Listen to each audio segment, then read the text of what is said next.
வணக்கம். வெங்கடேசனுடைய இந்த மருத்துவ தொழில்நுட்பம் உலக மக்கள் புரிந்து கொள்ளுகின்ற காலம் வெகு விரைவில் இருக்கிறது. இயற்கை தன்னுடைய நெருக்கடியை மனிதன் மேல் திணிக்கின்ற பொழுது இயற்கை இன்னொரு வகையில் அவனுக்கு வழி கொடுக்கும். வாழுகின்ற மனிதனை புரிந்து கொள்ள வேண்டும் என்று சொன்னால் அவனுடைய வாயடக்கம், அவனுடைய புலனடக்கம் இவை பற்றியெல்லாம் சிந்திக்க வேண்டும். பல ஆண்டுகளுக்கு முன்பாகவே தமிழ் மெய்யியல் பல வகையான அறிவியல் கருத்துக்களை பொதிந்து வைத்திருக்கிறது. டார்வினுடைய படிமுறை வளர்ச்சி கொள்கையும் தமிழர்களுடைய அந்த மெய்யியல் சித்தாந்தமும் தமிழர்கள் மனிதனுக்கான இலக்கண முறைகளை வகுத்து தந்திருக்கின்றன. தமிழ் மெய்யியல் மனிதனுடைய புலன்களுடைய தன்மையை வகுத்து தந்திருக்கின்றன. அறிவு முறையை வகுத்து தந்திருக்கின்றன. கொஞ்சம் சிந்திக்க வேண்டும். அறிவுகூர்ந்து அறிஞர் பெருமக்கள், ஆராய்ச்சியாளர்கள் கொஞ்சம் அறிவுகூர்ந்து சிந்திக்கும்படியாக அன்போடு கேட்டுக்கொள்கிறேன். இந்த உணவில்லா மருத்துவம் என்பது முழுக்க தொலைநோக்கு பார்வையில் சிந்திக்கக்கூடியது. நான் இதை ஏறத்தாழ 18 ஆண்டுகளாக பேசி வருகிறேன். இதற்கான பயிற்சி மையம், இதற்கான வழிகாட்டு மையம் 3 ஆண்டுகளுக்கு முன்பாக தொடங்கப்பட்டு வருடத்திற்கு 2 பேர் தங்கி ஆய்வு செய்து தன்னை மேம்படுத்தி வருகிறார்கள். அப்படியே குருகுல கல்வியை நினைக்கின்றவர்கள், மருத்துவம் என்பது சாதாரண விஷயம் அல்ல, அது வெறுமனே உணவை சார்ந்தது அல்ல, அது வெறுமனே மருந்தை சார்ந்தது அல்ல, அது தூய்மையை சார்ந்தது. அதற்கு தக்க மரியாதை செய்ய வேண்டும். ஆசிரியரோடு இருந்து பாடம் படிக்க வேண்டும். ஆசிரியர் சொல்வதை தொடர்ந்து கவனிக்க வேண்டும்.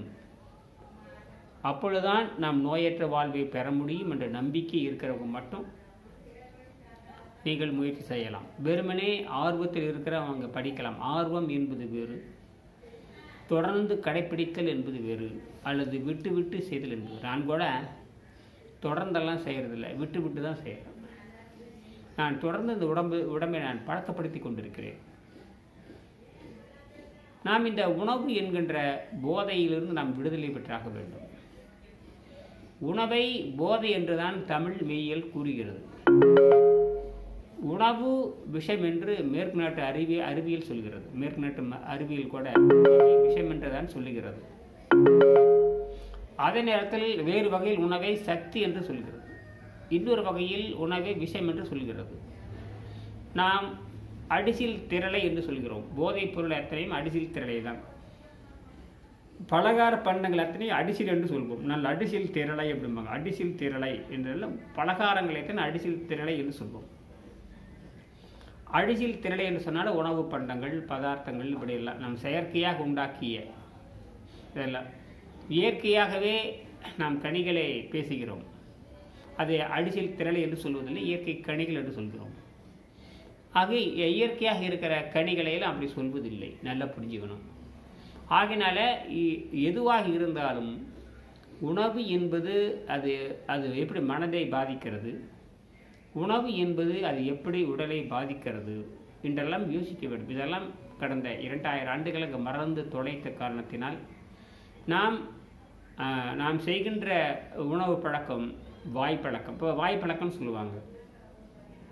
உதாரணத்துக்கு பார்த்தீங்கன்னா, இப்போ நானும் வாய்ப்பழக்கம் உடையவன் தான், எல்லாரும் வாய்ப்பழக்கம் உடையவங்க. இசைப்பழக்கம், இசைனா காது, காட்சிகளை பார்க்கின்ற பழக்கம், மோர்ந்து பார்க்கின்ற பழக்கம், இப்படியெல்லாம் இருக்குது. அதே மாதிரி இந்த வாய்ப்பழக்கம் இருக்க 100க்கு 100 பேர்த்துக்கு இருக்கும்.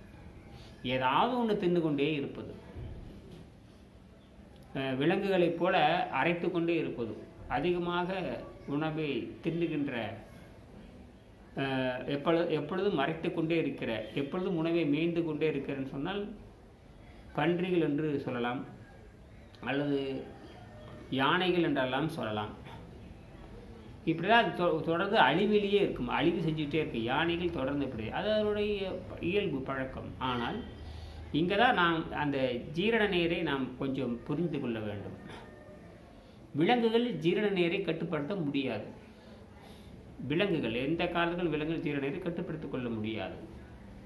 ஏறத்தாழ ஒரு 18,000 ஆண்டுகளாக இருந்து வருகின்ற உயிர், மனம், அறிவு, மனம் இதை பற்றி பேசிய உள்காப்புகள் தொல்காப்பியம் அறிவு நிலையில் சிந்திக்கிறது. இங்கே திருக்குறள் புலன்கள் அடிப்படையில் சொல்லுகிறது. திருக்குறள் ஒரு புலனுடைய செயல்பாட்டை சொல்லுகின்ற பொழுது திருக்குறள் புலன்களுடைய ஐம்பொறி ஐம்புலன் சொல்கிறோம் இல்லையா, அந்த மாதிரி. திருவள்ளுவர் சுவையின் அடிப்படையில் சுவை, ஒளி, ஊறு, ஓசை, நாற்றும் என்று ஐந்தின். சுவை என்று சொன்னால் நாக்குச்சுவை, ஒளி என்றால் ஒளியிலிருந்து வரக்கூடிய சுவை, நாற்றம் என்றால் சுவாசத்திலிருந்து வரக்கூடிய சுவை. அப்போ சுவை, ஒளி, ஓசை என்று சொன்னால் காதின் வழியாக கேட்கக்கூடிய ஓசை, அது ஒரு சுவை. சுவை, ஒளி, ஊறு என்று சொன்னால் தொட்டால் வருகின்ற சுவை.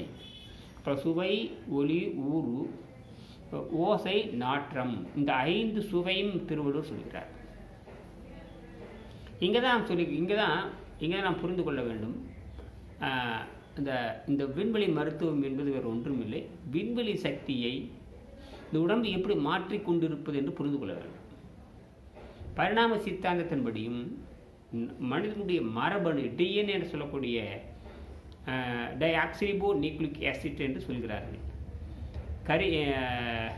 ஒரு மூலக்கூறு, உடல் மூலக்கூறு, நமக்கு மேலோட்டமாக பேசிட்டு போவோம், ரொம்ப ஆழமாக நமக்கு தேவையில்லை. அந்த மூலக்கூறு ஏறத்தாழ ஒரு 250 ஆண்டுகள், நம்ம 8 தலைமுறை சொல்கிறோம், 7 தலைமுறை 8 தலைமுறை சொல்கிறோம் பார்த்தீங்களா, எல்லாம் 8ங்கிறோம். 30 ஆண்டு சொன்னால் 824, இந்த 250-300 ஆண்டுகள், இப்படி எல்லாம் ஏதோ ஒரு தோராய கணக்கு. அந்த உள்ளே இருக்கிற மரபணு தன்னை புதுசாக மாற்றிக்கிட்டே வரும். அப்படி மாற்றிட்டு வர்றதான் இது. இப்போ நம்ம 250-300 ஆண்டுகளுக்கு முன்பாகவே இந்த பசிதாகத்தை கட்டுப்படுத்துகின்ற மிகப்பெரிய மருத்துவர்கள் இந்த உலகத்தில் இருந்திருக்கிறார்கள். முக்கியமாக தமிழ் மெய்யியல் இருந்திருக்கிறார்கள். அவர்கள் மருத்துவம் செய்திருக்கிறார்கள். அதில் தான் திருவள்ளுவர் ஒரு 2000 ஆண்டுகளுக்கு முன்பாகவே மனிதனுடைய தீய உணவு பழக்கத்தை எச்சரிக்கிறார். திருவள்ளுவர் ரொம்ப ஆராய்ச்சி பண்ணி இலக்கண ரீதியிலும் மருத்துவ ரீதியிலும் பொதுவான ரீதியிலும் திருவள்ளுவர் மக்களுக்கு எச்சரிக்கை தருகிறார். அவர் இழிவறிந்து உண்பான்கண் இன்பம் போல் நிற்கும் கடிபேர் இறையான் கண் நோயின்னு பதிவு செய்கிறார். அப்போ இங்கே இழிவறிந்து அப்படிங்கிறார். இழிவன கொடுமை அறிந்து, இழிவன சிக்கல் அறிந்து, இழிவன கேவலத்தை அறிந்து, இப்படி சொல்லிட்டே போகலாம் இல்லையா. இழிவனா முடிஞ்சு போச்சு. இந்த ஒல்கா என்று சொன்னாலே வளைதல், குலைதல், நெளிதல், உடைதல், இப்படிலாம் சொல்கிற மாதிரி, இந்த மாதிரி இந்த இழிவு என்று சொன்னால் கேவலத்தை உண்டாக்குகிற, உடல் அடிப்படையில் கேவலத்தை உண்டாக்குகிற, மன அடிப்படையில் கேவலத்தை உண்டாக்குகிற. அப்போ உடலையும் கெடுக்கின்றது, மனதையும் கெடுக்கின்றது. பழகிட்டால் அந்த மனம் உடல் கெட்டு அழிகின்ற வரை அந்த மனம் அந்த பொருளை விடுவதில்லை. அதனால தான் திருவள்ளுவர் யாதனின் நீங்கியா நோதல் அப்படிம்பார். யாதனின் நீங்கியா நோதல் அதனின் நிழல். இந்த மனம் எந்த வகையான ஒழுக்கத்துக்கும் கட்டுப்படுறதில்லை. இப்போ மனதை பற்றி ஆராய்ச்சி செய்கின்ற மருத்துவர்கள், மனதை பற்றி பேசுகின்ற மருத்துவர்கள், மனம்னா என்ன அப்படி, மனம் என்பது அது பகுத்தறிவை தாண்டி வேலை செய்கிறது. அது பெரிய பிரச்சனை அங்கே. அதனால தான் அந்த அறிவையும் மனமும் சேர்ந்து ஒரு நிலைப்பாடு என்று தொல்காப்பியம் சொல்கிறது. ஓரறிவதுவே உற்றறிவதுவே, ஈரறிவதுவே அவற்றோடு நாவே, மூவறிவதுவே அவற்றோடு மூக்கே, நாலறிவதுவே அவற்றோடு கண்ணே, ஐந்தறிவதுவே அவற்றோடு செவியே, ஆறறிவு அதுவே அவற்றோடு மனநே. இங்கே ரொம்ப முக்கியமானது இது பார்த்தீங்கன்னா அறிவு என்ற நிலையில் அது பாகுபடுத்துகிறது. அறிவு என்ற நிலையில் மிகப்பெரிய கண்டுபிடிப்பு. பொதுவாக பார்த்திங்கன்னா மனிதனுடைய பழக்க வழக்கங்களையும் நுட்பமான அறிவு உடையதுன்னு பார்த்தீங்கன்னா குரங்கு என்று சொல்கிறார்கள். இன்றைக்கும் அப்படித்தான். மரபணு ரீதியாக பார்த்தீங்கன்னா எவ்வளோ மிக நுட்பமான மைக்ரோ என்று சொல்லக்கூடிய மிக நுண்ணிய அளவில் தான் இந்த டிஎன்ஏ மாறுபடுகிறது. அந்த சின்ன மாற்றம்தான் மனிதனுக்கு மிகப்பெரிய ஒரு மனிதனாக மாறி இருக்கிறது. இதுக்குள்ள பல கோடி ஆண்டு ஆகிருக்கணும். பல ஆயிரம் ஆண்டுகள் ஆகி தான் நம்ம நின்று பேச நின்று கற்றுக்கொண்டு இப்படியெல்லாம் தனக்கான உடற்பயிற்சி, தனக்கான செய்முறை பயிற்சி இதெல்லாம் வருகின்ற பொழுது தான் தான் செய்து பார்க்கறது, தான் பேசி பார்க்கறது, இப்படியெல்லாம் வருது. ஆ உ இம் அப்படிங்கிற அடிப்படை செய்தி, கையால் வீசுறது, கையால் நடக்கிறது, உடைக்கிறது, இப்படி இருந்து தான் மனிதன் மாறி இருக்கிறார். இப்படியெல்லாம் பல ஆராய்ச்சியாளர்கள் சொல்லுகிறார்கள். இதெல்லாம் நாம் அங்கே போக தேவையில்லை, ஆராய்ச்சியாளர்கள் பார்த்து கொள்வார்கள். நாம் மேலோட்டமாக புரிந்து கொண்டு நம்மை காப்பாற்றி கொள்ள வேண்டும். அனைத்தும் ஆய்வு செய்ய வேண்டும் என்று சொன்னால் நமக்கு 1,00,000 ஆண்டுகள் தேவை. படாது 1,00,000 ஆண்டுகளும் பற்றாது. இயற்கையின் ரகசியத்தில் நாம் தொடர்ந்து ஆராய்ச்சி பண்ணணும்னா 1,00,000 ஆண்டு, 1 கோடி ஆண்டு நமக்கு பற்றாது. அந்த அளவுக்கு இயற்கையினுடைய அறிவு விரிந்து கிடக்கிறது. திருவள்ளுவர் அப்படி தான் சொல்கிறார். அறிவு என்பது விரிவு, அறிவு என்பது சுருக்கம், இந்த ரெண்டும் இல்லாத ஒரு பொதுநிலைங்கிறார். அறிவு என்பது விரிவு, அறிவு என்பது சுருக்கம், அப்படி கூட சொல்கிறார். மலர்தலும் கூம்பலும் இல்லதறிவுங்கிறார். மலர்தலும் கூம்பலும் இல்லதறிவுன்னு என்னையே அது எவ்வளோ பெரிய விஷயம் இது. இப்போ ஒரு இடத்துல தொட்டனை தூரும் மணற்கேனிம்பார், மாந்தருக்கு கற்றனை தூரும் அறிவார். இயற்கை சட்டங்களை படிக்கணுங்கிறார். இப்போ இருக்கிற மதிப்பெண் கல்வி முறை என்பது வெள்ளையர்களால் உருவாக்கப்பட்டு உலகத்தை கெடுப்பதற்காகவே தீய சக்திகளால் உருவாக்கப்பட்டதை இந்த தொட்டனை தூரும் மணற்கேனின் பேர். தொட்டனை தூரும் மணற்கேணி மாந்தருக்கு கற்றனை தூரும் அறிவு. சரி, ஆனால் திருவள்ளுவர் இங்கே உவமையம் காட்டுகின்ற பொழுது அந்த இயற்கையை பற்றி தான் சொல்லுகிறார். மணற்கேணி என்பது இயற்கை இல்லையா? அது இயற்கை. சில இடத்துல மணற்கேணி என்பது இயற்கையாக பள்ளம் படும், மனிதன் உருவாக்கினால் கேணி. அது இயற்கையாக இருந்தால் மேடு பள்ளம் குழி, அதில் தேங்கி இருக்க மழைநீர், அதில் இருக்கிற ஆறு, இப்படியெல்லாம் பயன்படுத்தலாம். அதே மனிதன் குடிநீராக பயன்படுத்தலாம். அதுதான் இது குளம் குட்டையெல்லாம். மனிதன் செயற்கையாக உண்டாக்குவது கேணி, இப்படிலாம் இருக்குது. அப்போ இயற்கை சட்டத்தை நாம் தான் தோண்டி படிக்கணும். அப்போ இயற்கை சட்டத்தை தோண்டி படிக்க அறிவு வளர்கிறது. அங்கே தான் இயற்கை மறந்து கிடைக்கிறது. அது ஒரு மிகப்பெரிய கண்டுபிடிப்பு. இயற்கை சட்டத்தை படிப்பது கண்டுபிடிப்பு. அப்போ அந்த இயற்கை சட்டத்தை படிக்கணும்னா அதே நேரத்தில் இயற்கை சட்டத்தை படித்து காலங்காலமாக மக்களுக்கு செய்தி கொடுத்து வருவார்கள். அப்படித்தான் இந்த தொல்காப்பியம் வருகிறது. தொல்காப்பியர் தான் கண்டுபிடித்தது என்று சொல்லாமல் என்மனார் புலவர் பிறர் சொல்லியது காலங்காலமாக சொல்லி வருது என்று பதிவு செய்வார்கள். இது எவ்வளோ பெரிய விஷயம். அப்படி என்றால் மனிதநாகரிகம் கிட்டத்தட்ட பார்த்தீங்கன்னா இந்த பேசக்கற்று, எழுதுக்கற்று, எழுத்து, சொல்லு, பொருள் இதெல்லாம் கிட்டத்தட்ட பார்த்தீங்கன்னா 1,00,000 ஆண்டுகள் முகிழ்ந்திருக்க வேண்டும். அதனால தான் நமக்கு ஒரு 18,000 ஆண்டுகளுக்கு முன்பாகவே தொல்காப்பியம் கிடைத்திருக்கிறது. அதுக்கு முன்பாக ஐந்திரவல்லமே, அதுக்கு அந்த ஐந்திரவல்ல மயன்களுடைய நாகரிகம் இப்படிலாம் இருந்திருக்கிறது. நாம் தொலைதூரம் போவதை விட இந்த உடம்பை காப்பாற்றிக் கொள்வதற்கு எளிமையான முறை. இப்போ பார்த்தீங்கன்னா சில வகையான பறவைகள், சில வகையான பாம்புகள், சில வகையான இதெல்லாம் பார்த்தீங்கன்னா விஷப்பொருளை சாப்பிட்டு கக்கீரும், இல்லை விஷப்பொருளை சாப்பிட்டு முறிவுகளை சாப்பிட்டு தன் உணவை சமப்படுத்தி கொள்ளும். அப்படிலாம் பழக்கம் இருக்குது. தொலைக்காட்சியில் கூட பார்த்தீங்கன்னா கிளிகள் நான் சொன்னாங்க. இன்றைக்கி கூட அந்த தொலைக்காட்சியில் பார்த்த தமிழ் நிறம் அப்படிங்கிற அந்த செய்தியில் பார்த்தேன். தமிழ் நிறங்கிற அந்த தொடர் சொற்பொழிவில் பார்த்தேன். ரொம்ப அற்புதமாக ஒரு ஆராய்ச்சியாளர், வேர்ச்சொல் ஆராய்ச்சியாளர், தமிழ் வேர்ச்சொல் ஆராய்ச்சியாளர், தமிழ் இலக்கிய ஆராய்ச்சியாளர், இப்படியெல்லாம் சொல்லலாம். அவர்கள் இந்த அந்த தொல்காப்பியத்தை பற்றி பேசுகின்ற பொழுது தொல்காப்பியத்தில் இப்படியெல்லாம் செய்தி இருக்கிறது என்றெல்லாம் பதிவு செய்திருக்கிறாங்க. அப்போ விஷத்தை சாப்பிடுகின்ற கிளிகள் விஷத்தை சாப்பிடுகின்றன. மரத்தில் பழுத்திருக்கிற பழங்களை சாப்பிடுகின்றன. இதை சாப்பிட்டால் நிச்சயமாக இறந்து போக முடியும். கூட்டமாக கிளிகள் கூட்டமாக வந்து மேயும். பார்த்துருக்கீங்கன்னா சோளக்காட்டில் பார்த்தீங்கன்னா சர்ன்னு வரும்.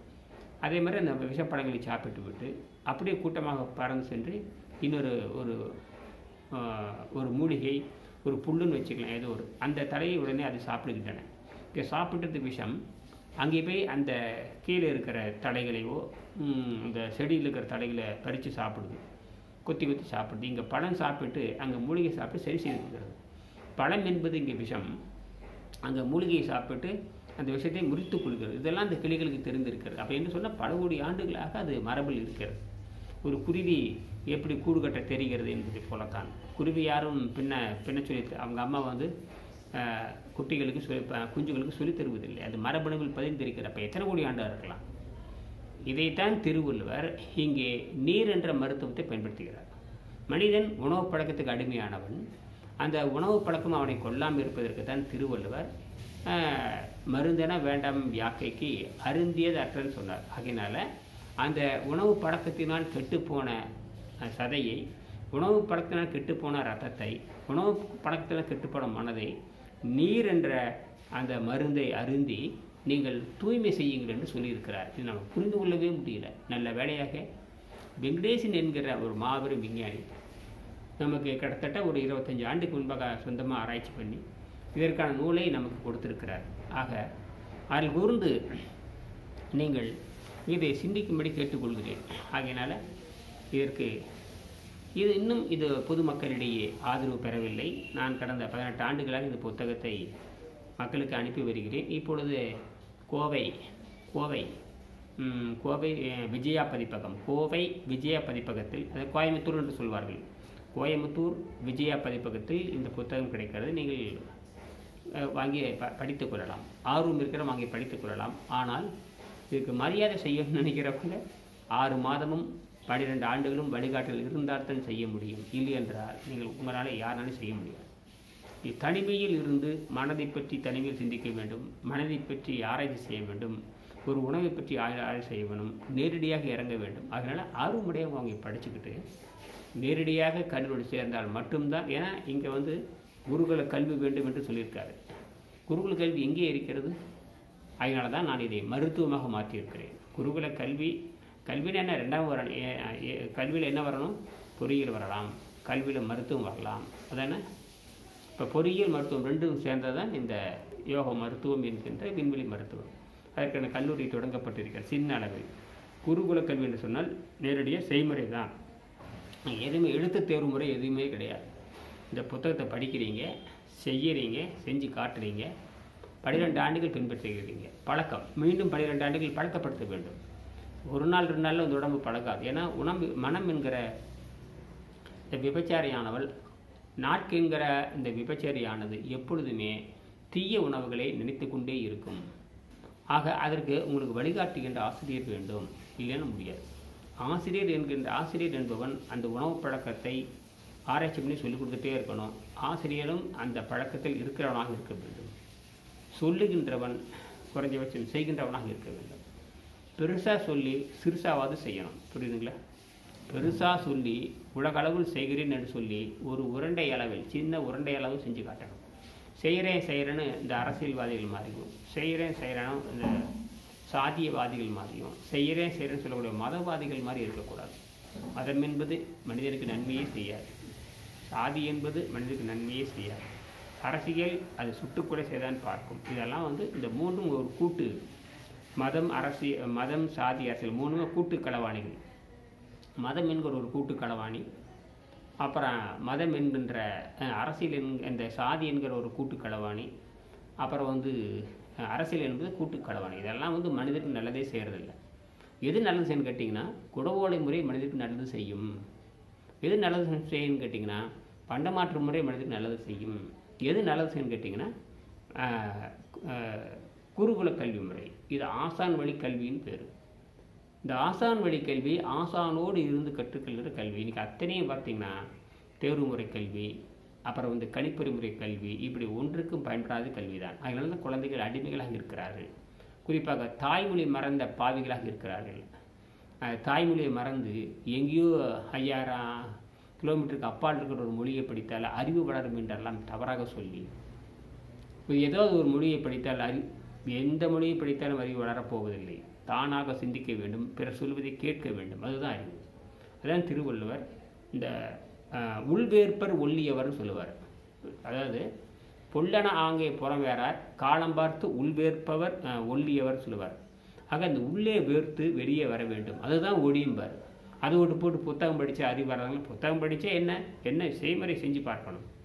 அப்படி புத்தகம் படித்து அறிவு வரணும்னா இன்றைக்கி புத்தகம் எதுக்காக படிக்கிறது தெரியுங்களா? மதிப்பெண் வாங்குறதுக்கு படிக்கிறாங்க. ஆனால் தமிழ் மெய்யில் அப்படி அல்ல. தமிழ் என்பது இயற்கை சட்டங்களை அடிப்படையாக கொண்டது தமிழ் மெய்யியல். தமிழ்ன்றது இன்னொரு மொழி பிறந்தது, அது சமஸ்கிருதம்னு பேர். அது தமிழர்களால் உருவாக்கப்பட்ட அடிவயிற்று மொழின்னு பேர். தமிழர்களால் உருவாக்கப்பட்ட அடிவயிற்று மொழி. அதுக்கு வரிவோசை கிடையாது, ஒன்று சொல்லோசை மட்டும்தான். சப்தங்களுக்காகவே தமிழர்கள் பயன்படுத்தினார்கள். அதுவும் இருக்கலாம், அது ஒரு 5000, 10,000, 20,000 ஆண்டுகளுக்கு முன்பாக இருக்கலாம். அதெல்லாம் கால வரையறை கிடையாது. அதில் பார்த்தீங்கன்னா யார் எழுதுனாங்க அப்படிங்கிறதும் கிடையாது. தமிழை யார் உருவாக்குனாங்க தெரியாது. ஆனால் தமிழ் தன்னை புதுப்பித்து புதுப்பித்து புதுப்பித்து புதுப்பித்து வந்து கொண்டே இருக்கிறது. வரி வடிவம் மாற்றிடுது.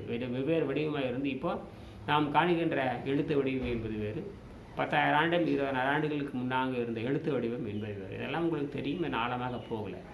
ஆகினால இந்த நோயற்ற வாழ்வையும் இந்த குறைவற்ற செல்வத்தை நீங்கள் பெறணும்னா இந்த புத்தகத்தை வாங்கி திறம்பட படிக்கணும். பல முறை படித்து படித்து படித்து பார்த்து கல்லூரி சேர்ந்து 6 மாதம் நேரடி பயிற்சியும் 12 ஆண்டுகள் வழிகாட்டுதல் இருக்கிறது.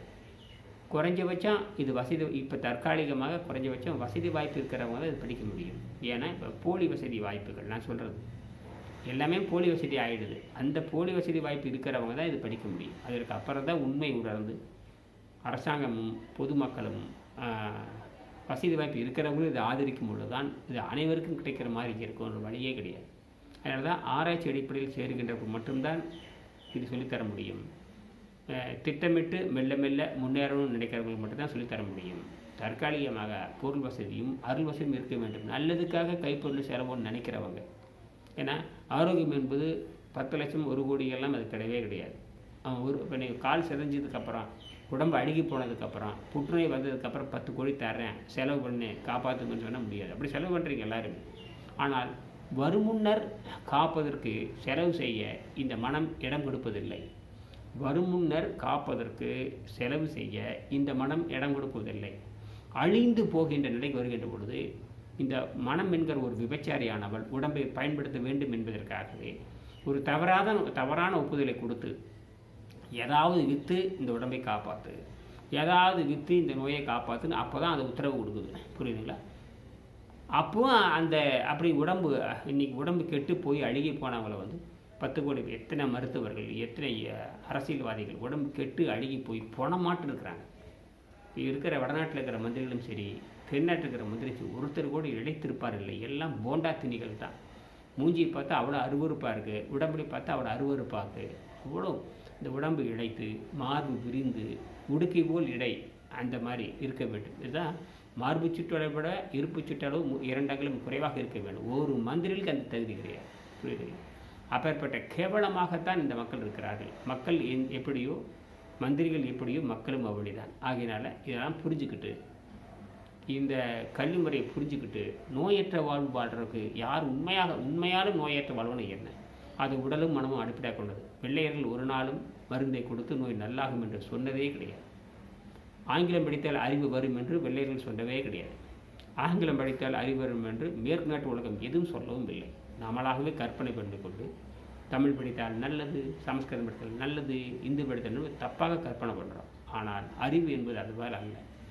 எப்பொருள் யார் யாரை கேட்பினும் அப்பொருள் மெய்ப்பொருள் காண்பது அறிவு, எப்பொருள் எத்தன்மையாயினும் அப்பொருள் மெய்ப்பொருள் காண்பது அறிவுங்கிற ஆராய்ச்சி அடிப்படையில் தான் இருக்குது. நீங்கள் மதிப்பெண் கல்விமுறை கிடையாது. தமிழ் மதிப்பெண் பெறுவதற்கு அல்ல.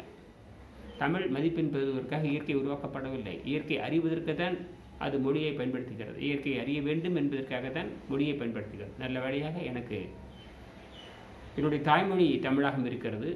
என்னுடைய மூலமொழியும் தமிழாக இருக்கிற காரணத்தினால் நான் எனக்கு தெரிஞ்ச செய்திகளை உங்களிடம் பகிர்ந்து கொள்கின்றேன்.